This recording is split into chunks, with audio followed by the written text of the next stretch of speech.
adalah mustahak rukun negara bukan sahaja difahami oleh setiap rakyat, tetapi juga diamalkan dengan sepenuhnya dan segala hikmat-hikmat yang terkandung di sebalik tiap-tiap perkataan dan kalimat rukun negara itu benar-benar menjadi darah daging. Petikan ucapan daripada Tun Abdul Razak, Perdana Menteri Malaysia kedua pada 27 Mei 1971. Assalamualaikum dan salam sejahtera. Saya Nurhana Fatihah binti Muhammad Nasir daripada Fakulti Seni Bina Perancangan dan Ukur UiTM Shah Alam dan merupakan pelajar semester 4 dan memilih badminton sebagai kursus kokurikulum. Seperti yang kita tahu, malam 25 November 2020, Pusat Kokurikulum UiTM telah menganjurkan dua tayangan patriotisme, iaitu Malaysia Prihatin, Jubli Emas Rukun Negara, dan video kedua ialah Kita Mesti Menang.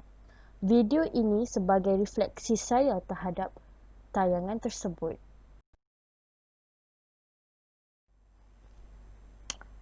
Pengenalan. Rukun negara merupakan satu ideologi negara yang tercipta ekoran daripada berlakunya peristiwa rusahan kaum pada 13 Mei 1969.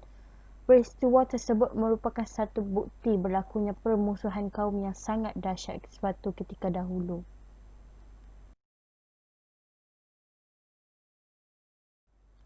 Prinsip rukun negara yang pertama ialah kepercayaan kepada Tuhan, kesetiaan kepada raja dan negara, keluhuran perlembagaan, kedaulatan undang-undang, kesopanan dan kesusilaan. Sebagai rakyat Malaysia, kita seharusnya mengambil pengajaran daripada kelima-lima prinsip yang terkandung dalam rukun negara seperti yang tercatat dalam perlembagaan negara kita. Ia memainkan peranan penting dalam memastikan keharmonian dan keamanan yang kita kecapi selama ini dan berkekalan sehingga ke generasi yang akan datang. Selain itu, dapat memperkukuhkan lagi perpaduan kaum yang terbentuk selama ini untuk mengelakkan berlakunya peristiwa hitam yang terpalit pada catatan sejarah negara kita, iaitu peristiwa 13 Mei 1969 yang menunjukkan kerapuhan perpaduan antara masyarakat Malaysia masa itu. Perkara tersebut terjadi apabila masyarakat saling bersangka buruk di antara kaum sehingga menyebabkan nyawa yang tidak bersalah tergadai begitu sahaja. Justru itu, rukun negara juga menitikkan beratkan konsep-konsep kerohanian terhadap Tuhan. Selain itu, menyentuh aspek-aspek menghormati undang-undang yang ada di Malaysia serta memupuk semangat sopan santun dan berbudi bahasa di kalangan masyarakat Malaysia. Seterusnya, nilai-nilai murni di antara kaum dapat tersemat dalam diri kita. Berdasarkan hal-hal di atas, rukun negara seharusnya menjadi pegangan yang kukuh bagi setiap masyarakat Malaysia ini demi menjaga keamanan dan kemakmuran di bumi bertuah ini.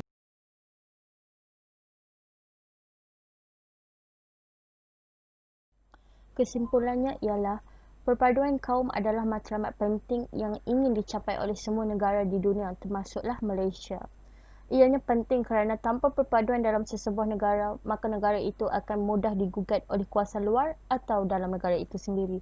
Dengan mengamalkan rukun negara ini, kita dapat melahirkan masyarakat yang cinta akan negara dan tanah air, serta dapat bersatu padu untuk bekerjasama serta selaras dengan tema kemerdekaan negara kita pada kali ini, iaitu Malaysia Prihatin.